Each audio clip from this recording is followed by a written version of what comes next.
Europe 1. Y aura-t-il une trêve dans les combats dans la bande de Gaza? Le groupe islamiste terroriste étudie, le Hamas, une contre-proposition israélienne. Une délégation du Hamas se rendra demain en Égypte pour remettre sa réponse alors qu'Israël se prépare à lancer une offensive terrestre à Rafah où se trouvent 1,5 million de Palestiniens déplacés.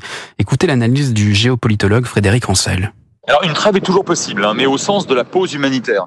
J'insiste sur le terme de pause ou de trêve et non pas sur celui de cessez-le-feu. Un cessez-le-feu définitif, ce serait la fin des hostilités. Autrement dit, Israël n'aurait pas gagné la guerre. Donc finalement, Israël quelque part aurait perdu.